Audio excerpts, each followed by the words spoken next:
The East Africa Revival was an important renewal movement within evangelical churches in East Africa during the late 1920s and 1930s. The revival began at a Church Missionary Society mission station in the Belgian territory of Ruanda-Urundi in 1929, and spread to Uganda, Tanzania and Kenya during the 1930s and 1940s. The revival contributed to the significant growth of the church in East Africa in the 1940s through the 1970s and had a visible influence on Western missionaries who were observer participants of the movement. The waves of this great movement are still having effects today in East Africa, with many strong and stable churches. It is a delicate matter to write up revival, so said Dr. Joe Church, and he would know. As an evangelical Anglican missionary doctor who spent decades working in Rwanda and Uganda, he was the revival's most dedicated historian. His eye to posterity led him to preserve thousands of letters, newspaper clips, photographs, sermon notes, and other sundries, and through his dozens of published editorials, pamphlets, booklets, and his quintessential revival history, Quest for the Highest, an autobiographical account of the East African revival, he has probably done more than any other single person to form the historical perception of the revival, particularly in the West. For Joe Church, the revival was the outgrowth of a microcosmic exchange between himself and an educated Ganda man in Kampala, Uganda, Simeon N.S.I. Bambi, in 1929.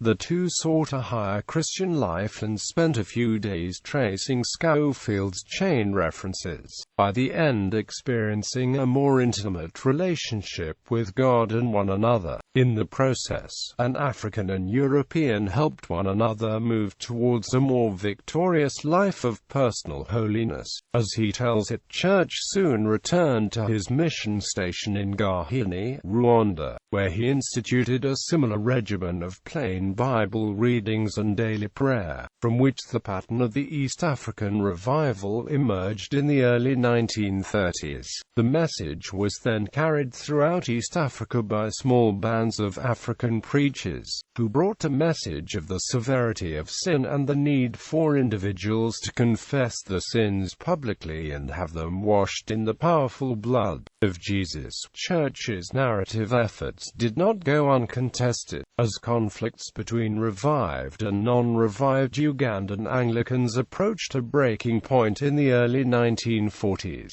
They drove the British Bishop of Uganda, C.E. Stewart, to counter Church's historical ownership of the revival's origins, attempting to claim the credit for the revival spread across southern Uganda and elsewhere. Bishop Stewart argued that the revival didn't really begin until he invited Joe Church and African Revival Brethren to conduct missions for the Uganda Jubilee in 1937.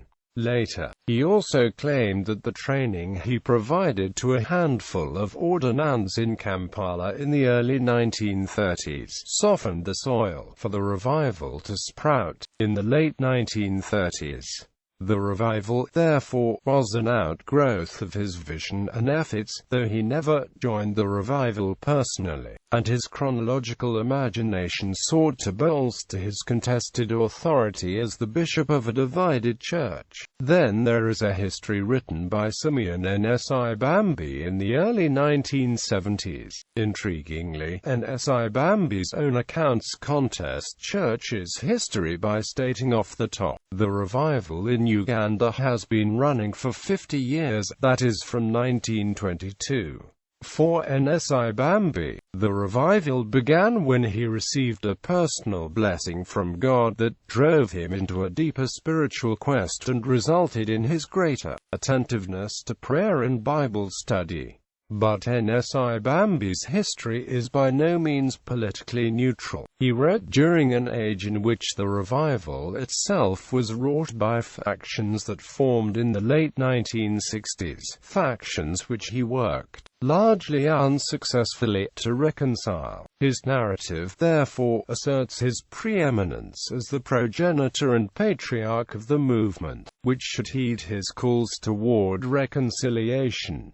It is telling that all of these histories of the revival are personal. In written form, they trace the revival to the outworking of microcosmic exchanges between individuals or particular decisions. The singular conversion of NSI Bambi, the meeting of church and NSI Bambi, a decision to organize a mission. For them, writing the revivals was a creative act that was inseparable from theological convictions and claims to legitimate authority. While it was personal, the revival was also a biographical movement. As Derek Peterson has described, revival fellowship groups taught ordinary folk how to compose the history for themselves, the story of how God brought them to salvation and maintained them in that salvation.